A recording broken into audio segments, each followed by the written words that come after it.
itu PAUD, SMP dan SMA. Kemudian banyak pendidikan yang lain yang barangkali tidak saya sebut pada malam hari ini. Sesepuh kita antara lain Romo Kiai Haji Syekh Al-Hafidh Kiai Haji Abdul Aziz Bakri, Simbah Kiai Haji Urwadi Ruslan, Simbah Kiai Salman Dahlawi, Simbah Kiai Ali Muhammad Ngandong Kacangan, Simbah Kiai Ahmad Fatoni Karangidi Boyolali, Simbah Kiai Hasan Minhaj, dan para kiai yang lain, antara lain Mbak Kiai Haji Syamsuddin sebagai Dewan Tiftak Thariqah se-Jawa Timur yang kami muliakan. Kepada yang terhormat jajaran pengurus Yayasan Darussalam Muda Grobogan antara lain di tingkat pendiri Bapak Muhammad Agrim, Bapak Muhammad Nasirin dan yang lain. Untuk pengurus harian yang kita tugaskan kepada Mas Arif Sugiarto, dan kemudian kepada pengurus yang lain yang tidak saya sebutkan yang dimuliakan Allah. Kepada jajaran asatir dan asatidah yang mengasuh pondok pesantren Darussalam Muda Grobogan di Sasur malam hari ini, dan yang saya hormati para guru PAUD, SD, SMP dan SMA yang semua dirahmati Allah, dan meliputi para santri putra dan putri. Marilah malam peringatan 17 Agustus 45 hari ini kita rayakan dengan penuh syukur, dan mudah-mudahan dengan syukur nikmat itu Allah akan memberikan kita kemerdekaan beserta segala macam kenikmatan di dalamnya, termasuk keadilan, kesejahteraan dan sebagainya. Amin Allahumma amin. Sholawat beserta salam harus kita selalu sanjungkan kepada junjungan kita Muhammad sallallahu alaihi wasallam, karena dengan demikian insya Allah kita akan menjadi umat yang mendapat syafaatul ulama yaumil qiyamah nanti, dan mudah-mudahan syafaat meliputi di dunia ini, sehingga apapun yang kita kerjakan baik yang berupa muamalah dan ibadah semua dalam lindungan, dalam hidayah, dalam taufik dan rahmat Allah, sehingga apapun yang kita kerjakan semuanya menjadi ringan, mudah, berkah dan fadilah dalam kehidupan kita secara pribadi, kehidupan kita di Pondok Pesantren Darussalam Muda Grobogan ini, dan khususnya kebahagiaan yang akan diraih oleh negeri kita tercinta Republik Indonesia. Amin Allahumma. Dengan demikian, apapun yang menjadi langkah kita harapkan akan menjadi sumbangsih kepada kejayaan Islam di dunia ini, dan meliputi kebahagiaan seluruh umat yang masih diizinkan Allah untuk hidup bersama-sama di muka bumi ini. Amin Allahumma amin. Dan itu semua kita harapkan dari syafaat Rasulullah sallallahu alaihi wasallam. Amin Allahumma amin. Para santri yang hadir, barangkali ada asatir dan asatidah yang hadir di dalam area ini. Baru saja kita telah menyalakan api unggun, dan api unggun ini sebagian kita Ahlussunnah wal Jamaah ada suatu simbol yang perlu kita ambil hikmah dan filosofinya. Tapi kita harus ingat bahwa ada musuh-musuh negeri ini yang menyatakan dirinya sebagai kelompok khilafah akan mengatakan itu adalah bid'ah. Pertama saya sampaikan hari ini sebab saya mengawali pondok pesantren hari ini harus sadari oleh kalian semua. Telah kita sampaikan beberapa hari yang lalu, dan insya Allah akan saya ulang untuk sekilas supaya kalian pada ingat. Kembali kepada sejarah pendirian Pondok Pesantren Darussalam Muda Grobogan yang harus kalian ingat semua. Dan dengan mengingat itu, insya Allah kalian semua akan menjadi generasi yang ingat sejarah akan menjadi pelaku sejarah dan akan mencatat sejarah untuk Indonesia kita seterusnya. Amin Allahumma amin. Para santri putra putri yang saya cintai, kembali kepada sejarah lahirnya Pondok Pesantren Darussalam Muda Grobogan yang ada di lokasi ini. Saya ingat sekali pada pagi hari pada saat itu adalah tahun 2000, tahun 1994. Kami pertama-tama membayangkan kehidupan berbagai bangsa dan berbagai negara termasuk negeri kita tercinta Indonesia telah mengalami perubahan budayanya, yaitu yang pertama yang secara global kita bisa lihat bahwa perilaku kita bangsa Indonesia tanpa memandang agama, mereka telah berkiblat pada perilaku orang-orang yang hidup di negara barat. Itu yang mengawali tumbuhnya, munculnya, lahirnya Pondok Pesantren Darussalam Muda di lokasi ini. Tolong dicatat.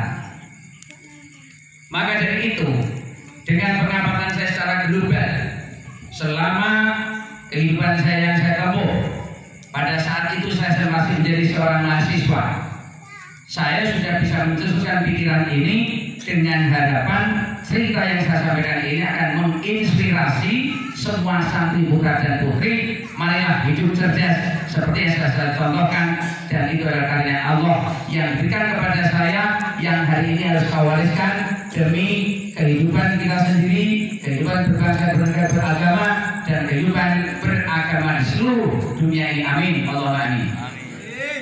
Pertama-tama dengan kehidupan bangsa Indonesia yang telah berkiblat kepada barat antara lain adalah: satu, kita sudah gemar pakai sepatu kulit, kita sudah gemar pakai jasi, kita sudah gemar pakai jas, kita sudah gemar memakai pengeras suara, kita sudah hobi memakai listrik, kita gemar menumpangi pesawat terbang dan bukan kebu atau unta lagi. Dan itulah yang dipamerkan oleh negeri barat yang telah merasuki perilaku kita bangsa Indonesia. Demikian saya mencermati hal itu. Bukan yang dari barat selalu buruk. Ada yang baik, ada yang buruk. Sebagai contoh, Presiden Amerika Serikat dan yang lain ketika tampil di panggung, dia pasti pakai jas, pakai sepatu, pakai jasi, dengan baju besarannya, dengan kebanggaannya baru dia naik panggung. Sekiranya dia hanya pakai sarung seperti orang Jawa, niscaya tidak dianggap baik oleh bangsa-bangsa baik negeri barat maupun bangsa kita. Itu adalah contoh yang dicontohkan orang-orang barat kepada kita. Hari ini dimulai tahun 94 yang saya baca, itu telah membudaya di negeri kita tercinta. Cuma sebagai umat Islam, sebagai orang yang cerdas, sebagai orang yang Ahlussunnah wal Jamaah, tidak boleh tertinggal rodanya perjalanan waktu, tidak boleh tertinggal dengan perkembangan zaman, tidak tertinggal dengan apa yang disebut dengan globalisasi. Padahal pada saat itu baru kita kenal globalisasi dan baru kita kenal era milenium. Tapi alhamdulillah atas anugerah Allah saya telah diberikan kecerdasan untuk meneliti, melihat suasana itu, sehingga saya mencermati ajaran dari kaum barat yang bahkan mereka non-muslim tidak semuanya buruk. Dan untuk mengetahui mana yang baik, mana yang buruk, maka saya merancang adanya simbol kalian Pondok Pesantren Darussalam Muda. Yang pertama saya gambar jagat miring ke barat, karena itu sebagai lambang otak kita, pikiran kita, mindset kita telah mengikuti cara berpikirnya orang barat. Dengan demikian, gambar yang saya wujudkan miring ke barat yang menyimpulkan budaya orang Indonesia sudah ke barat-baratan, maka saya tidak akan tolak semuanya dan tidak akan saya terima semuanya untuk bangsa ini. Oleh karena itu saya buat garis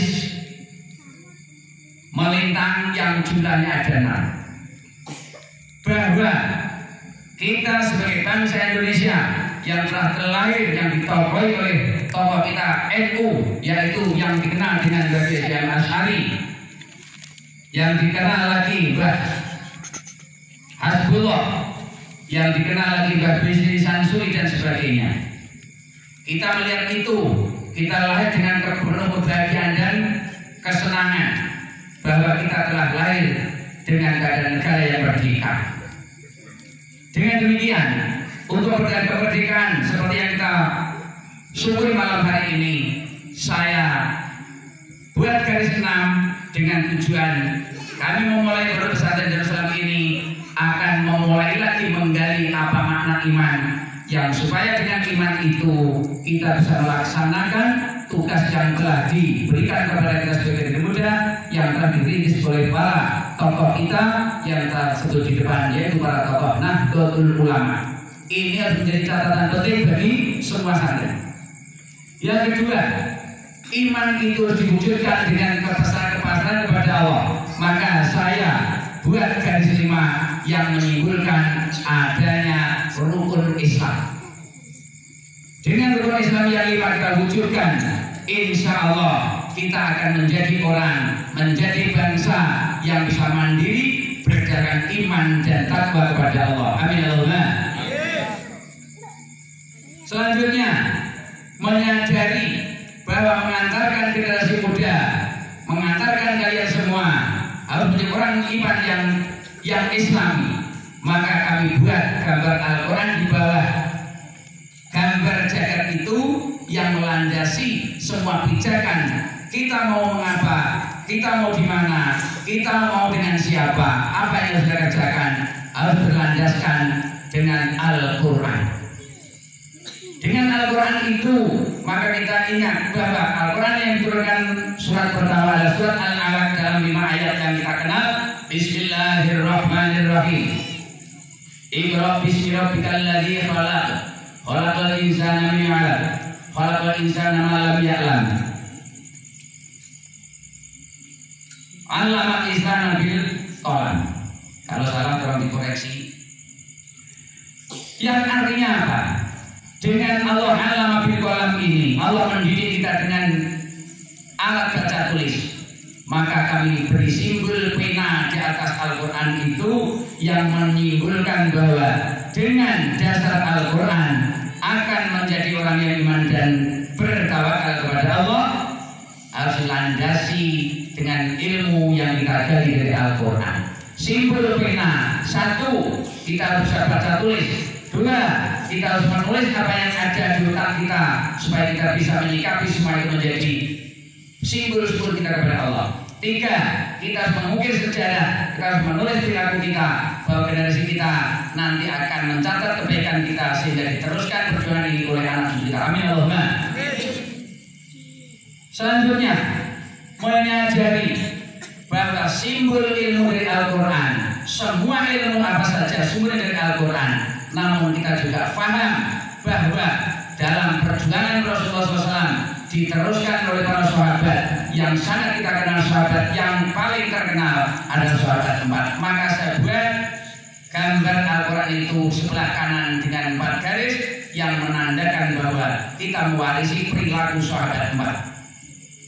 Kemudian sahabat 4 diteruskan oleh para ulama besar kita, yaitu Imam Hanafi, Maliki, Syafi'i, Hambali, atau beri dibolak-balik namanya. Urutannya beri dibolak-balik. Tetapi kita menyadari ibadah kita pada hari ini tidak lain kita yang mengadopsi, mengikuti tuntunan para imam besar yang kita kenal sebagai 4 mazhab tersebut. Sehingga dengan 4 garis di kanan menggambarkan 4 mazhab, 4 garis di kiri menggambarkan 4 sahabat.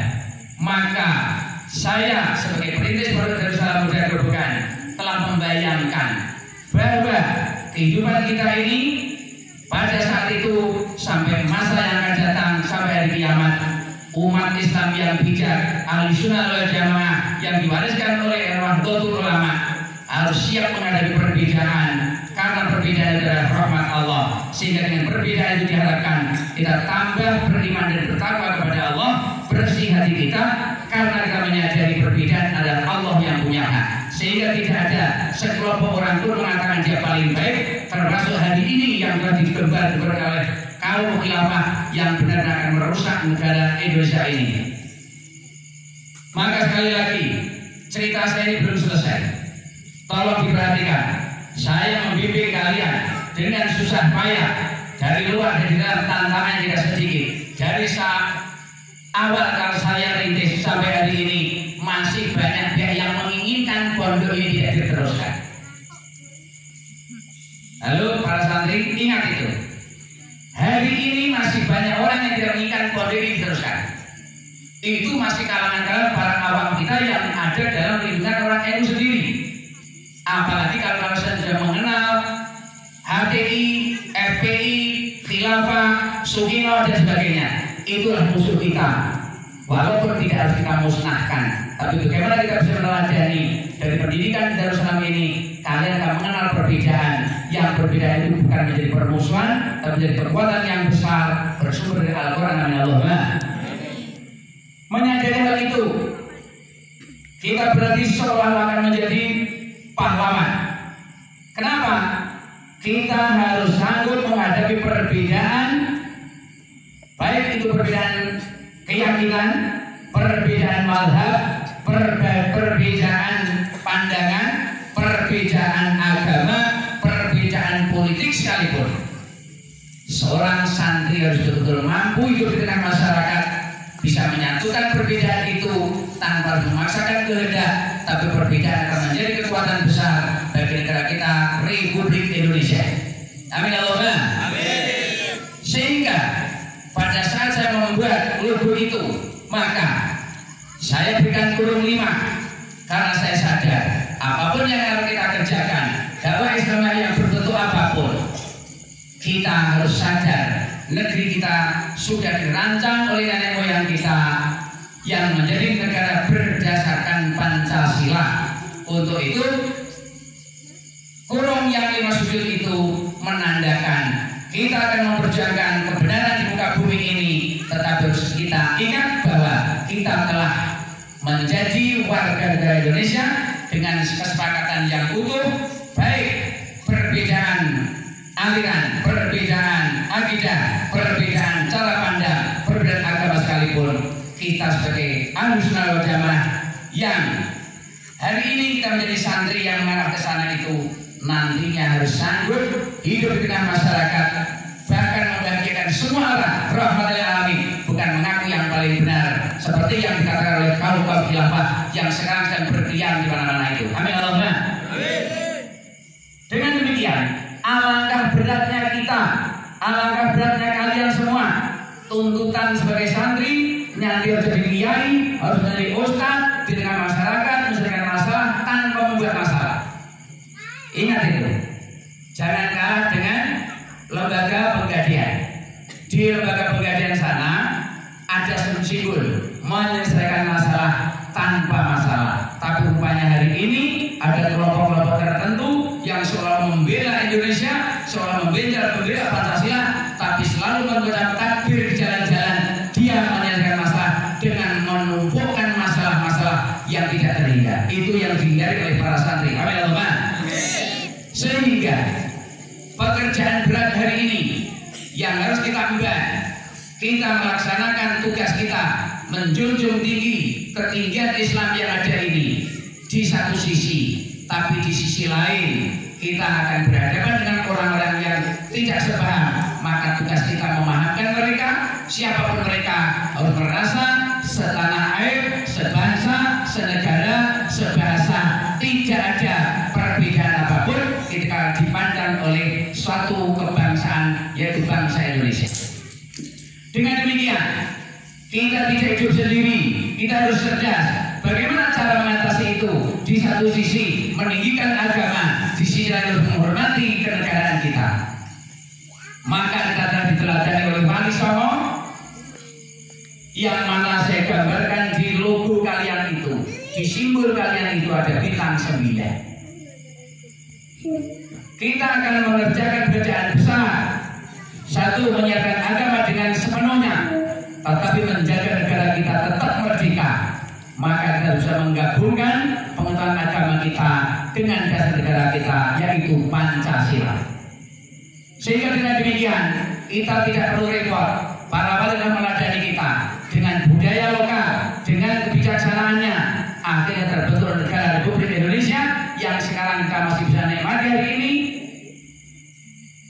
kita jangan lupa ikuti jejak para wali, yang mana wali pada dasarnya adalah mereka ulama-ulama pewaris Nabi. Sehingga kita harus dengan bangga sebagai orang NU menjunjung tinggi para wali, menjunjung para ulama, para sholihin. Jangan seperti orang-orang yang tidak tahu sejarah, tahu-tahu yang merasa hidupnya mancung, merasa turunan Nabi, petentang-petenteng, mengucapkan takbir, mengungsi orang. Tidak boleh terjadi bagi siapapun yang mengaku santri Pondok Darussalam Muda. Siap? Siap. Siap? Siap. Siap. Allahu Akbar. Allahu Akbar. Allahu Akbar. Kemudian saya akan menjelaskan. Perjuangan kita tidak akan berhenti di sini. Ingat, perjuangan kita tidak akan berhenti di sini. Dengan demikian, yang harus kita ketahui, santri Darussalam Muda, seperti yang telah saya sampaikan kepada kalian, simbolnya adalah iman dan Islam. Di dalam iman dan Islam, pangkal utama yang menjadi bukti bahwa kita santri Darussalam, maka sholat 5 waktu harus dijaga dengan baik, apalagi dengan sholat berjamaah. Siap? Siap? Sehingga ketika kalian mendengarkan azan, segera beranjak, sebab kamu semua adalah pewaris para nabi, pewaris para wali, yang di pundak kalian. Dengan pondok ini kalian akan menyumbangkan sesuatu yang besar untuk pondok ini, untuk bangsa ini, untuk agama ini. Amin Allahumma. Para santri putra-putri yang saya cintai, ketika kita bicara sholat sebagai tanda iman dan Islam kita, maka telah ada waktu-waktu yang lalu, antara lain waktu bulan Rajab sampai Sya'ban, sampai pertengahan puasa kemarin, kita telah berbicara. Kita telah membahas berhari-hari, berbulan-bulan. Bagi santri yang bukan santri baru untuk tahun ini, maka saya rasa masih ingat bahwa sholat adalah tiang agama. Ingat, as-sholatu imaduddin. Sholat itu tiangnya agama. Faman aqamaha faqad aqamati. Barang siapa bisa mendirikan sholat, dalam hal ini sholat dilaksanakan tapi diaplikasikan di tengah masyarakat berbangsa dan bernegara, itulah yang namanya mendirikan sholat. Maka dari itu Rasulullah meneruskan, faman hadamaha faqad hadamati. Barang siapa meninggalkan sholat, dia telah merubuhkan negara, telah merubuhkan agama, yang berarti juga merubuhkan negara kita. Naudzubillah amin. Naudzubillah amin. Santri putra putri yang saya cintai, sholat sebagai tiang agama telah kita pelajari bahwa filsafat Jawa mengatakan sholat iku ngelingi sangkan paraning dumadi. Awas, ini patriot semua tidak boleh capek berdiri, ya. Latihan berdiri. Saya pernah berdiri dari jam 3 sampai subuh itu cuma baca Qur'an nazilah. Kuat sampai sekarang masih gagah. Gagah mana saya dengan kalian? Gagah saya ya, ganteng saya ya. Oke? Oke. Satu lagi yang akan saya sampaikan kepada kalian. Di dalam sholat telah kita kenal bahwa sholat itu ngelingi sangkan paraning dumadi. Ingat itu. Dalam bahasa nasional kita, sholat itu mengingat asal muasal kita. Yang harus kita ketahui secara hak, secara zahir, nggak bisa dibantahkan bahwa kita diciptakan oleh Allah dari 4 unsur.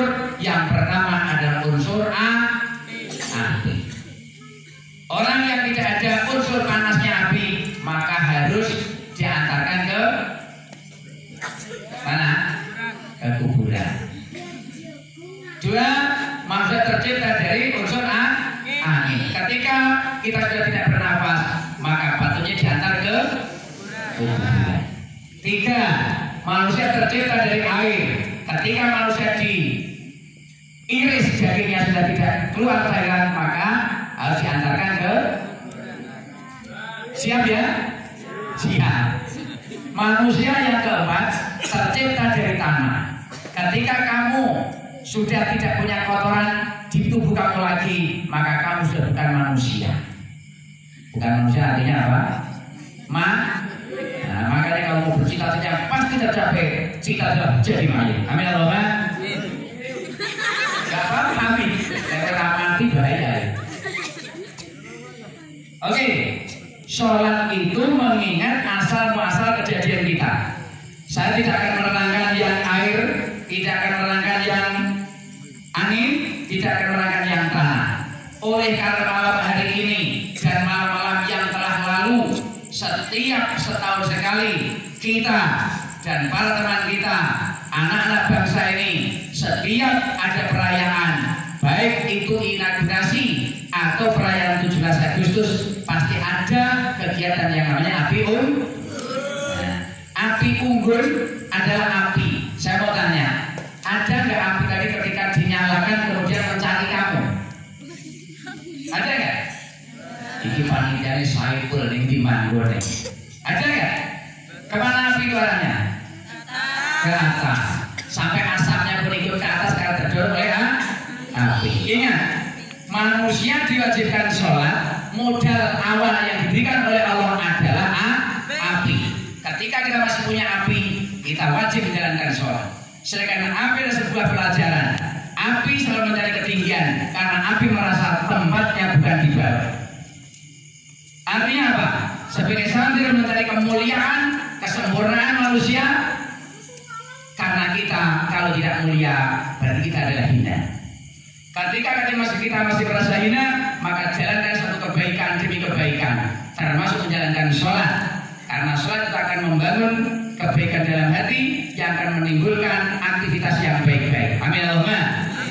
Sehingga dengan api ini kita pelajari api unggun sejalan dengan api yang ada dari diri kita, bahwa api kita akan mencari ketinggiannya karena api bukan tempatnya di bawah. Tapi jangan salah, dengan api ini jangan kita berapi-api seperti api. Ambil pelajaran, api akan selalu mencari tempat yang tinggi. Maka di dalam sholat, ketika kita membaca Fatihah, ada surat yang berkali-kali setiap kali kita baca Fatihah pasti kita baca.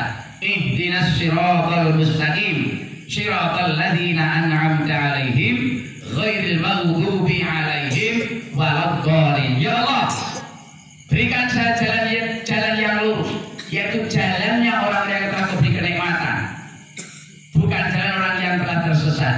Pada hari ini orang yang telah diberi kenikmatan oleh Allah adalah para nabi yang telah mendahului kita, termasuk junjungan kita besar Muhammad SAW dengan segala pengikut dan pengawalnya, yaitu para malaikat. Tempatnya di tempat yang berderajat tinggi. Itulah filosofi ketinggian manusia. Manusia yang mendapat petunjuk Allah adalah manusia yang berderajat tinggi. Maka dari pelajaran api unggun ini, marilah santri Darussalam Muda Grobogan harus punya semangat menciptakan, berbuat yang terbaik, jangan pernah berhenti. Seperti perjalanan api selalu mencari ketinggiannya. Amin Allahumma. Siap? Siap? Maka dari itu, hari ini kita ambil pelajaran. Api unggun adalah mengingatkan kita bahwa dalam sholat kita membaca ihdinas siratal mustaqim ila akhirih. Ini artinya kita harus selalu tidak pernah berhenti memperjuangkan nilai baik kita, karena kita diciptakan yang terbaik. Kalau kita menjadi orang yang terbaik, insya Allah akan dikumpulkan oleh orang-orang yang baik, yaitu alladzina an'amta 'alaihim, yaitu orang-orang beserta Nabi kita yang telah diletakkan di ketinggian sana oleh Allah SWT. Mudah-mudahan kita semua dengan memperingati hari kemerdekaan Indonesia ini, dan kita bersemangat belajar di Pondok Pesantren Darussalam dengan simbol yang telah kita bacakan tadi, maka bersamaan menyalakan api unggun, kita tidak boleh patah semangat dalam mencapai nilai-nilai yang baik. Setiap saat, setiap waktu, jangan pernah berhenti. Seperti tidak berhentinya api ketika akan mencari ketinggian. Amin Allahumma. Dengan demikian, malam hari ini kita betul-betul jadikan sebuah rasa syukur. Kegembiraan ini adalah bergembira karena mensyukuri nikmat Allah dalam rangka mensyukuri kemerdekaan sampai hari ini. Tapi jangan lupa, dengan kita belajar di Pondok Pesantren Darussalam Muda ini, kita punya tugas yang sangat besar, ikut berpartisipasi, ikut sense of belonging dalam menjaga keutuhan negara RKNI yang berdasarkan Pancasila UUD 45 dan kebinekaan ini. Umat Islam Ahlussunnah wal Jamaah yang generasinya ada para santri, maka salah satu pesantren yang ada di Indonesia adalah Pondok Pesantren Muda Grobogan yang sedang kita di sini sama-sama menimba ilmu. Mudah-mudahan setelah berhasil nanti tidak menjadi beban masyarakat. Ingat, tidak menjadi beban masyarakat, tetapi dengan masyarakat harus bisa menyenangkan semua orang, setidaknya jangan menyusahkan mereka. Inilah tugas yang wajib kita lakukan sebagai alumni santri Darussalam Muda Grobogan. Dengan demikian, maka untuk akhirnya kita baca Fatihah sekali dengan iya karena butuh iya karena 3 kali, kemudian saya berdoa dan kamu aminkan. Mudah-mudahan apa yang jadi tujuan kita Allah mengabulkan dengan kabul yang gemilang dunia dan akhirat. Amin Allahumma. Al-Fatihah. Bismillahirrahmanirrahim. Alhamdulillahirabbil alamin arrahmanir rahim maliki yaumiddin. Iyyaka na'budu wa iyyaka nasta'in. Iyyaka na'budu wa iyyaka nasta'in. Iyyaka na'budu wa iyyaka nasta'in. Ya Allah, kabulkanlah permintaan kami semua ya Allah. Kami melangkah sejak awal kita berniat untuk mensyukuri nikmat-Mu ya Allah. Hanya saja dalam syukur itu ya Allah, ternyata ada pekerjaan besar yang harus kami lakukan ya Allah. 1, tetap menjunjung tinggi agama-Mu ya Allah. 2, harus menjaga kemerdekaan negeri kita tercinta ya Allah, yang semuanya itu adalah akan menjadi kenikmatan bagi seluruh rakyat Indonesia, termasuk saya, bapak ibu saya, para nenek moyang saya dan seterusnya ya Allah. Ya Allah ya Rabbi, mudah-mudahan niat baik ini yang telah dengan sabar kami perjuangkan memberikan ridho, memberikan rahmat yang